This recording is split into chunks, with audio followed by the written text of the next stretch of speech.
All right, Alexander, let's answer the questions from our live stream the other day with Gonzalo Lira, and let's just jump into it. And Ignaki says, the clarity is difficult, but thank you all. Thank you for that, Ignaki. And Bezukovos Blues says, Matthias Desmet's description of the madness of crowds is certainly being demonstrated most dramatically right now. The madness of Well, crowds. I agree with that. That explains the absolutely. EU, yeah. Yeah, explains the EU. I mean, they're a crowd. I mean, they are. I mean, I have to say this: a madness has overtaken them. Even if you accept that these people are perhaps, shall we say, intellectually under-equipped, I mean, very kind, and that they're extremely prejudiced and people, which again I'm being very measured in what I'm saying. It's still there's still a deranged quality, a mad quality to what they've been doing. Yes, it has. Zalame says, great discussion as usual. Always love watching your live streams. One of only two channels I consistently look forward to. I think it would be fascinating if you could have a live stream with the other channel, Nate the Lawyer. You both bring the truth and facts. Okay, I have seen Nate the Lawyer's channel. It's a very good channel. We'll try to reach out and get a collaboration going. Right. Okay. Cool. Thank you for that. Yeah, thank you for that. Raphael says the West is completely delusional. We are insane. Thank you for that, Raphael. Commando Crossfire, thank you for that super sticker. Karen, thank you for that super sticker. Aniros8844 says the last 70 years have been spoils of war. That's all finished now. Love you guys. Keep up the good work. Yeah. Thank you very much for that. Raphael says Gonzalo with airplanes and helicopters too. Thank you for that, Raphael. Sanjeva says, I still can't get over the collective West is indifferent about the death of Daria Dugina. Assassinating academics is crossing the Rubicon. There is no redemption for Ukraine if they were responsible. Well, I would agree with all of that, but I mean, they have. I mean, and if you're talking about Ukraine, well, they've done so many things now. I mean, so many people have died. I mean, I don't think that for Ukraine this was a crossing of the Rubicon. And if you're talking about the West as well, they've countenanced so many things that Ukraine has done. It's difficult for them, it seems to me now, to turn back and to say, well, you know, Ukraine shouldn't do these sort of things because they've countenanced so much else. Yeah. Budweiser, thank you for that super sticker. James Addington, thank you for that super chat. Charles Costa says, Yasu Alex and Hola Gustavo from Brazil. Thank you very much for that, Charles. Zariel says, the empire is falling and taking its allies too. Yeah. Thank you, Zariel, for that. Yeah. These events are accelerating that process by warp speed. Yes, they are. Elza says, couldn't sleep last night, listened to Gonzalo's open house. Fantastic show. All great guys, but you three are, of course, my favorite. Thank you, Elza, for that. Franz, thank you for that super sticker. Commander Crossfire, thank you for that super sticker. Bunker Sketches says, have you seen the YouTube channel Perun? It's the most in-depth economic analysis of the war with a slight pro-Ukraine tilt. Highly recommended. This is the second time this has been recommended. Yes, we will definitely. We'll try, yeah. We'll check it out. Yes. Yeah. There's Slavonic God of War, as far as I know. Yeah, exactly. But anyway, we'll look it. We look it up. Yeah. Yeah, we'll look into it, absolutely. Steve HKH, thank you for that super sticker. Akraman, thank you for that super sticker. Cool Ray says we're on an electric car way to hell. Mm-hmm. The Hungarian, on a side note, Alexander, the Hungarian Prime Minister Peter Szijjártó actually said the same thing in a quote the other day. He says that the EU is just an asteroid. Economics, speaking on in economic terms, he says it's an asteroid crashing. Pretty much, I think that's what he said. Yeah. So Hungary has been sounding the alarm bells for a while now. You see, this is the sort of thing that there's so many people can see it. There's so many economic commentators who are now saying it. But the policy just goes on. If I can just advise people, just watch Alex's latest program on his channel about the visa ban. I mean, everybody knows this is a bad idea, but they're now taking more steps in that direction, even though the Germans and the French have said, what a bad idea this is, but they're going to do it. Yeah. They're edging steadily towards that outcome.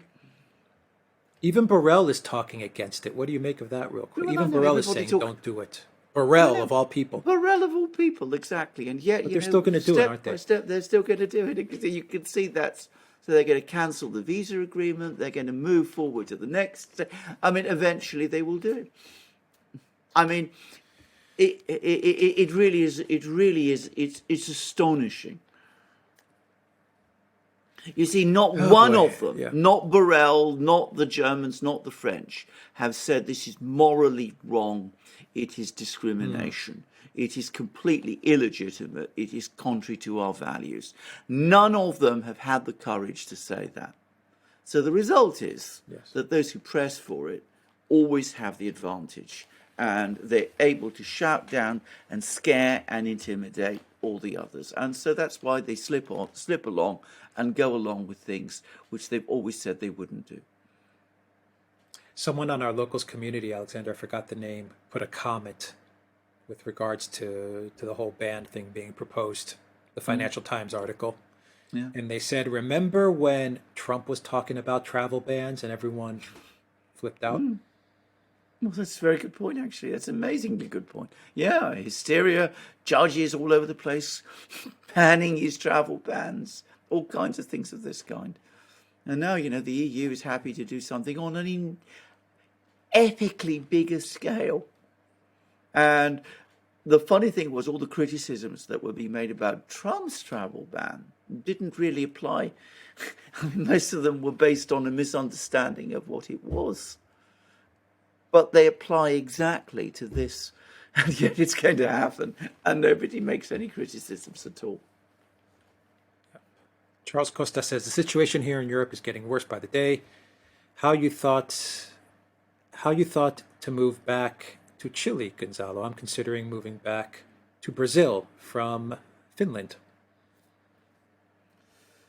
Well, that's a question for Gonzalo. That is a question for Gonzalo. It's for Gonzalo, but the question we get often is, should I move? Things are going bad. I need to move. That's a question we get a lot. It's a good, absolutely. Yeah.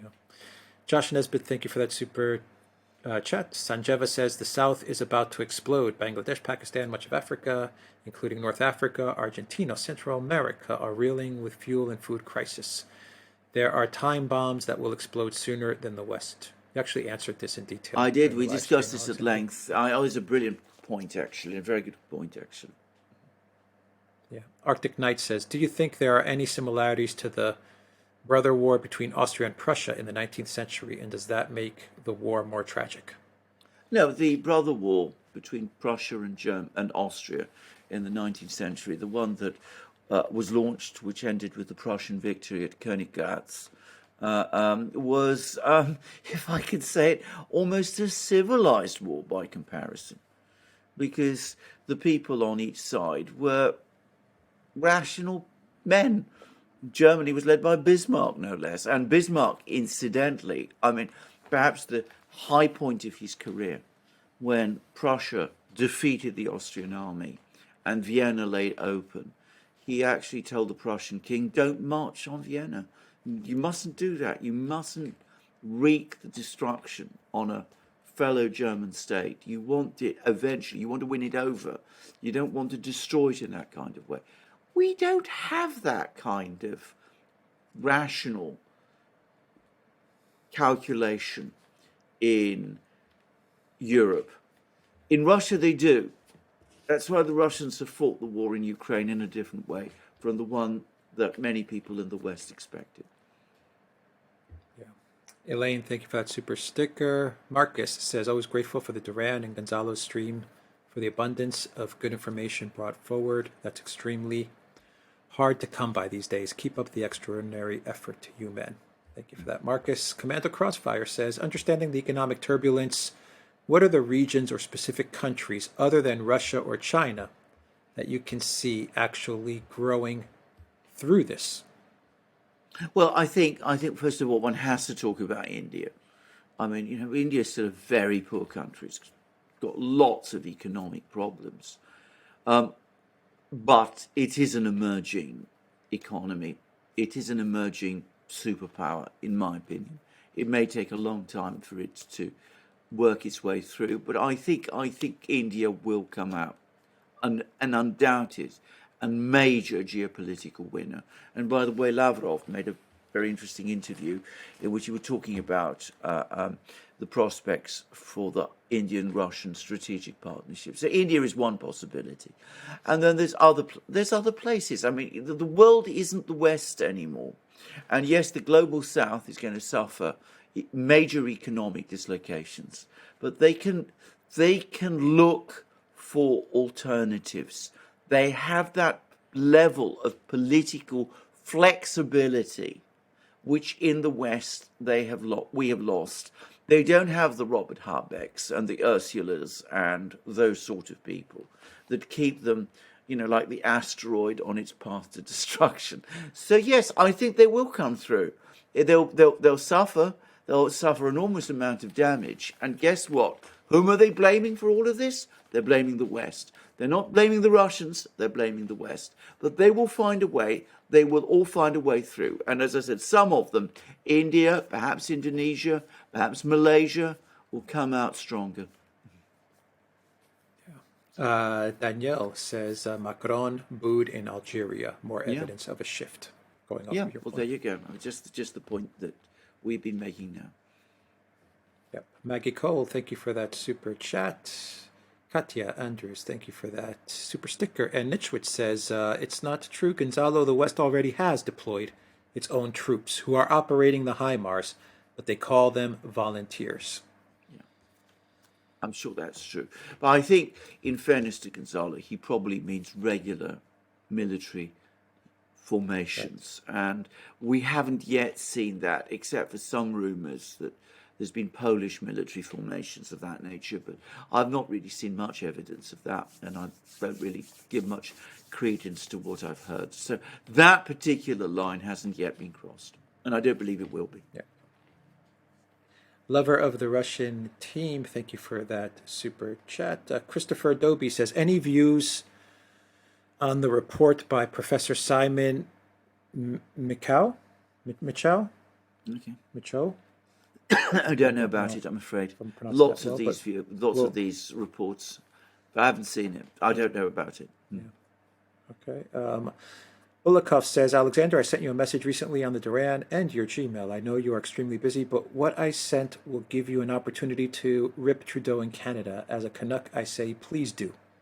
Okay, well, I will certainly look at it, and if I can find it, I'll probably share it with Alex. Alex is the expert on Trudeau in Canada.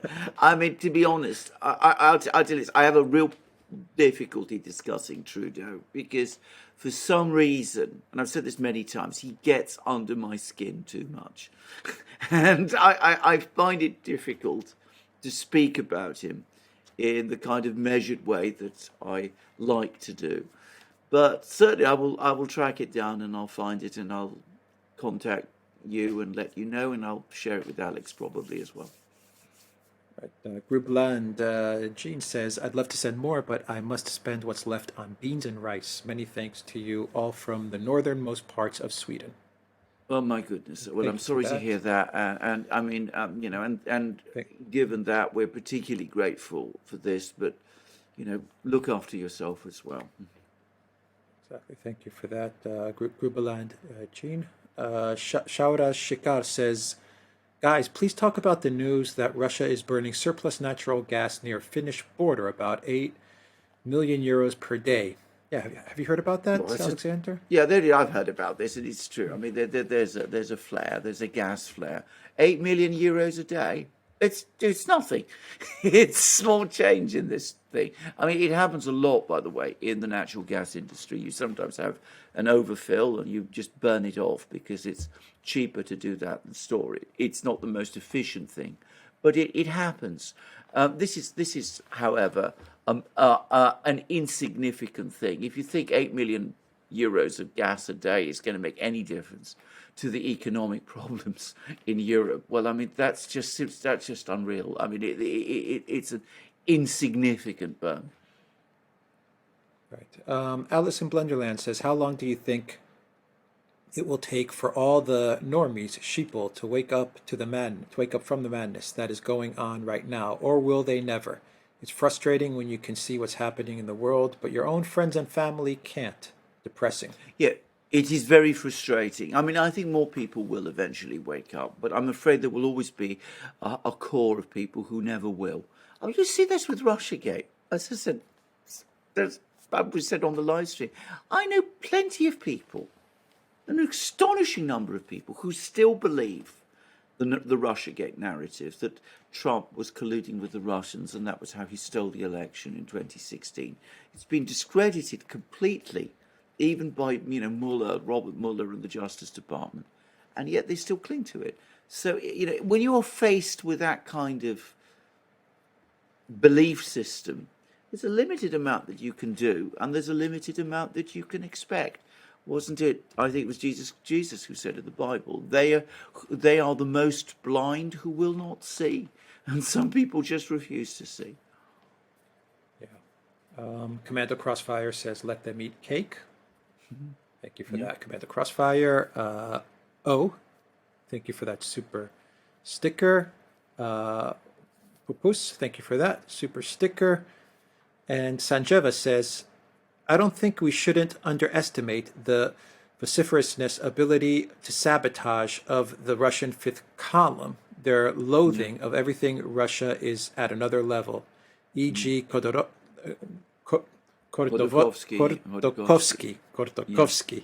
Yes, Kortokovsky, Lukoil, I believe, even cheered for Russian military deaths. Lukoil, right, Alexander? Yeah, absolutely. Well, he's not Lukoil, he's Yukos, actually. Yukos, sorry, yes. Yes, Yukos, actually, yeah. but anyway. Yeah, you're right. But no, I mean, the point is well made. There are some Russians who so hate their country that, I mean, it's unreal. I mean, when he's starting, and I'm sorry to say this, when he's starting to find a few Americans who seem to hate their own country with the same intensity that some Russian liberals hate their country. But there's still not as many of Americans, I think, who take it to those kind of extremes. And but I mean, there are people like this in Russia.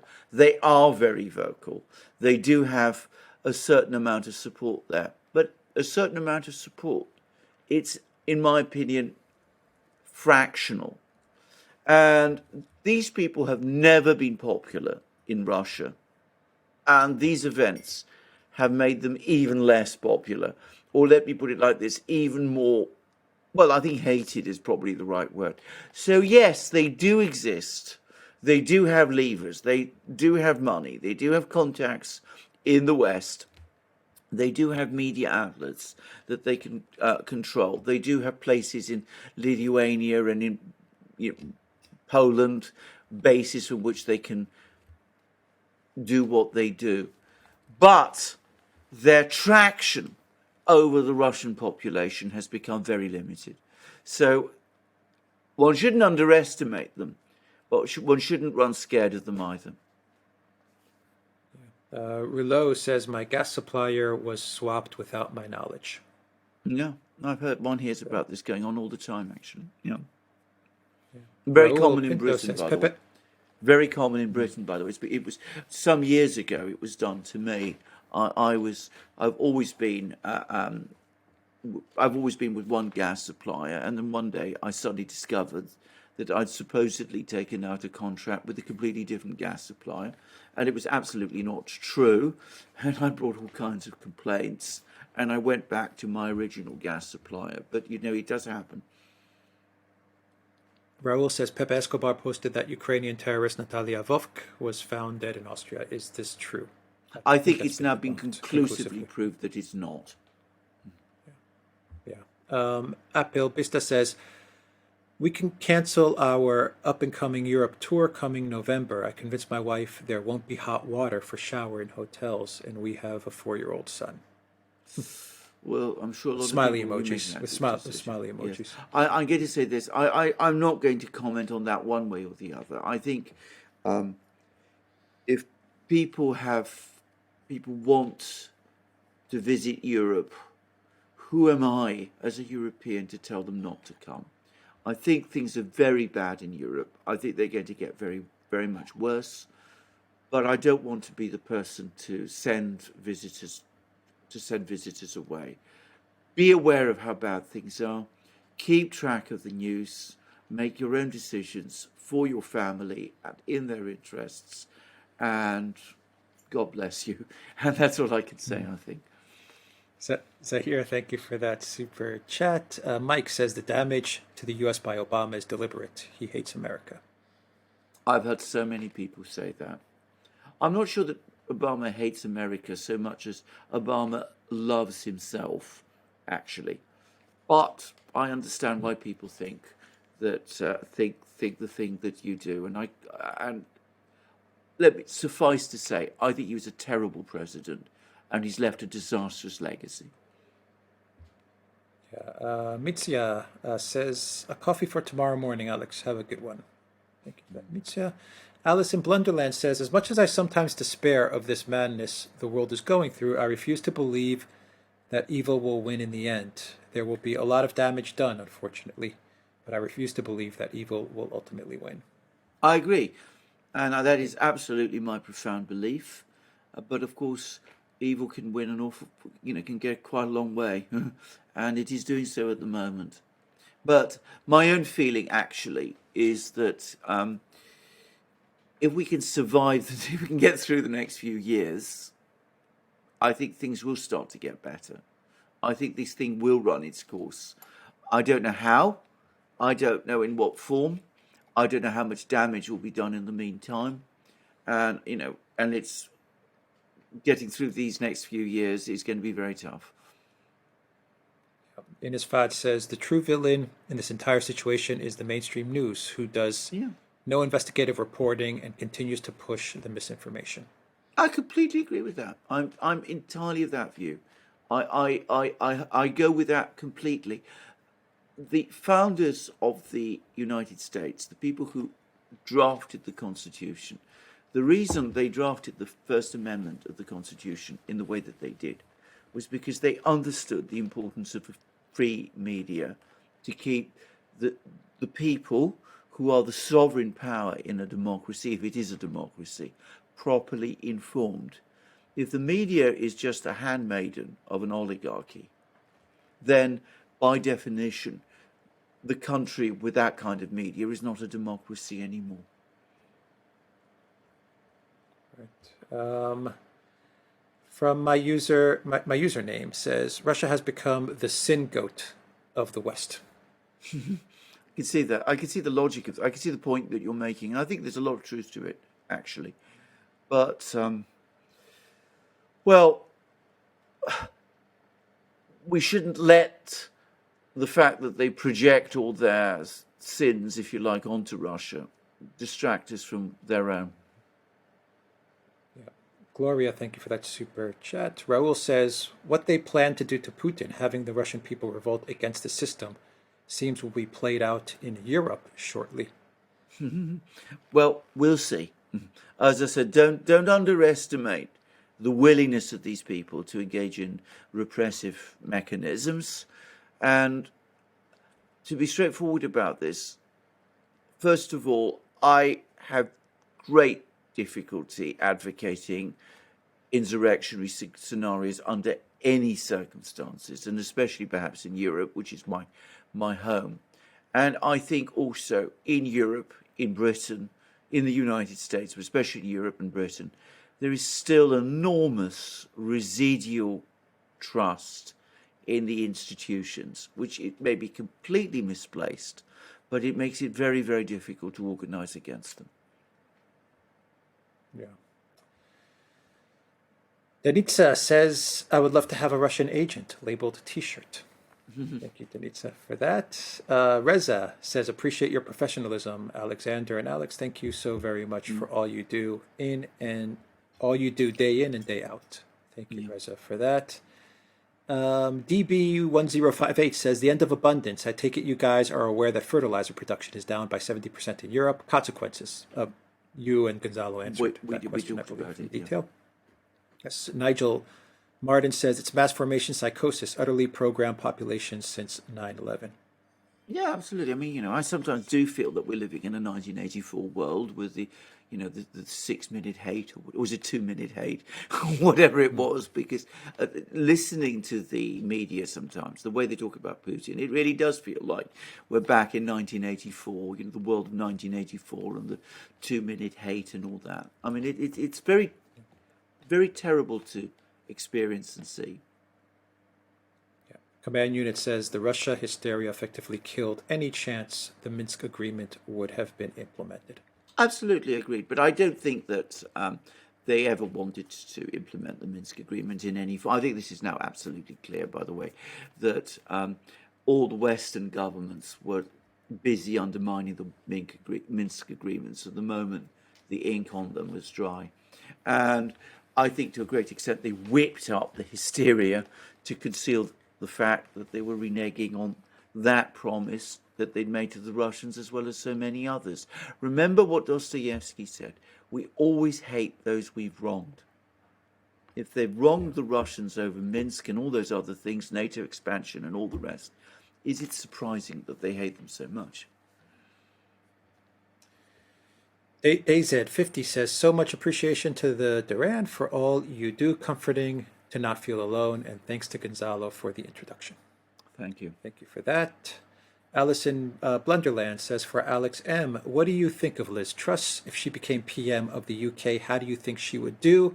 Would she change anything, or would she be all bluster and no bellow? I think I've already answered that question over this program, the course of this program. I'm going to say this. One thing I'm going to say is that Liz Truss, there's so few expectations of her. I mean, I haven't really seen a single commentator who really believes that she has the solutions to our problems. Not one. Even on the Telegraph, some of them pretend that they see good in her, but when you really read and follow their articles, you can see that none of them expect it. Firstly, I've never seen an incoming Prime Minister in Britain so poorly received. And secondly, and perhaps it's the one thing that's working for her, the expectations of her are so low that she can't disappoint. It's the only thing I can say. Raphael says, Russia and China are growing tropical foods now. Yeah. Interesting. Roy Wilkinson says, Putin came out of the collapse of the Soviet Union. There are people waiting in the Western wings for a similar collapse here. You actually answered this question, but I don't know if you want to add anything in detail to it. Yeah. Reda says, because masses of people are just idiots. By the way, Gonzalo, keep safe. Thank you for that. Redis. Sparky says, during the Cold War, Americans didn't hate Russians. We hated communism. Now, with the resistance operating concept as used against Trump for the last 6 years, we're supposed to hate Russians, including Putin. Absolutely correct. I mean, I can remember films during the Cold War. There was the Man from U.N.C.L.E. series, with Ilya Kuryakin. There's a person who writes on our locals threads who uses the name Ilya Kuryakin. There are films like The Russians Are Coming, all that. Impossible to imagine anything like that today. The degree of Russophobia is so extreme. I've never known anything like it in my life. And that's saying quite a lot. And I have to say, it's deeply, deeply concerning. It makes one really worried about the future. Yeah, Peter Bochan says, have you heard that the government in Slovakia may fall apart? The sociopath in the lead, the Minister of Finance, can't keep his government together. I have heard about it, but to be honest, I haven't followed the whole thing in the detail that I have done. By the way, Simon Tisdall, in this extraordinary article in The Guardian that I discussed in the live stream, was talking about, how the enemy within is taking over in Bulgaria. So maybe Slovakia is next in line for an article from him. Yep. The Zelensky curse. Sparky says many Europeans were tamed by the 1980s. By the 1990s, they were domesticated. Americans went through the same transition in the 2000s and 2010s. Yeah, I understand that, and I can see that too. Yeah. Well, I mean, we need to wake up quickly because we're domesticated in the sense that sheep are being domesticated as they're sent to the slaughterhouses. At large 47, thank you for that super chat. Dawn Browning says, love everyone. Stay samish. Moi. Thank you, Dawn, for that. Jungle Jin says the decline of the West will signal a long-term contraction in the use of the English language as the dominant global lingua franca. Probably. I will say that English does have some inherent advantages. It's easy to learn. People can learn English quickly. And other alternatives perhaps don't have that ease, that facility in getting, being able to pick up English and speak it, even if not especially well that English does. But we'll see. My username says Robert Barnes correctly identified that we are living through a war on competence. Yeah, he is absolutely right about that. I've seen this myself. Eric. I mean, I have to say, even in my own working life, when I was working in public service, I noticed that there was a consistent pattern that the least qualified person was the one who seemed to be promoted. And that the promotions tended to go to those who were most skilled in office intrigues, and sometimes very crude intrigues at that, as opposed to those who, worked hard, produced the results. So yes, I think that's absolutely right. Reza says, thank you, gentlemen, and thank you, mods. Keep up the good work. Thank you, Reza, for that. Let's see. The 51 Project says Jeffrey E. didn't kill himself. He was blackmailing powerful people. Why and who for? Okay, I'm not. $1 question. Yeah, absolutely. Aaron No says, love your work, guys. Raphael says the West made a big mistake. They truly believe media manipulations. Facebook and Twitter bullying would spook the Russians, not aggravating them. Absolutely, I completely agree with that. That's entirely right. That's one of the major mistakes they made. I've said this before, they've been overconfident they've had too much confidence in the effectiveness of their media machine. They rely on it too much. Alice in Blunderland says, I'm beginning to think it's a lot freer to live in Russia than in any other country in the West, and that's saying a lot. Oh, I wouldn't disagree with that. I mean, I haven't been there now for some years, but one of the things about Russia was that you could say what you thought. It certainly wasn't true in Soviet times, but you can today. You can say, I hate Putin, or, I support, whatever you want to support. People will listen to you. They may not agree with you. Mostly, perhaps they don't, and take certain extreme positions. But you won't find yourself harassed and abused and criticised and subjected to Twitter mobs and those kind of things. I mean, so yes. Yeah. Don Browning says, what with the UK 1,000, give or take, excess weekly mortalities and coming frozen Europeans, it seems there's been some foresight regarding reducing the Dutch farmer produce. Angry. You're absolutely right, and this is a massive story that isn't being explained properly, but there is a huge uptick in excess deaths. In other words, mortality rates in Britain are falling, and people are dying in much greater numbers than they used to. Now, there's a huge amount of speculation as to why that is. Some people still blame the pandemic, which for all kinds of reasons doesn't seem very likely now. I mean, I'm not going to go into them because we have to be careful with YouTube. But, and I ought to say most people who look at this don't think it's the pandemic. and this is, mainstream thing, nobody's come up with any very clear explanation of why there is this uptick in excess mortality. I think it's connected with the implosion of the economic system, which we're seeing. And also, and I generally do believe this, I think it is the collapse of hope. There were the two big things that happened in Britain over the last few years. One was Brexit, and we've seen how the hopes that people had about Brexit have turned to dust. And for many younger people, and I know a lot of people would push back on this, it was the Corbyn movement, which was an alternative, and that's also been ground down. So, without hope, people struggle to keep going. And I think that with the economic crisis turning bad, with everything going wrong in their lives, they're deprived of hope. It's not surprising that they start to die.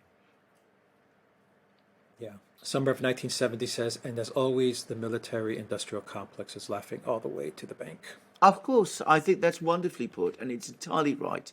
And by the way, there's a very good article in Responsible Statecraft, which echoes your sentiments, but not in quite the pithy and direct way that you have done, even though, and let's put it like this, it takes a very long time to say exactly what you've said in a single sentence. Yeah.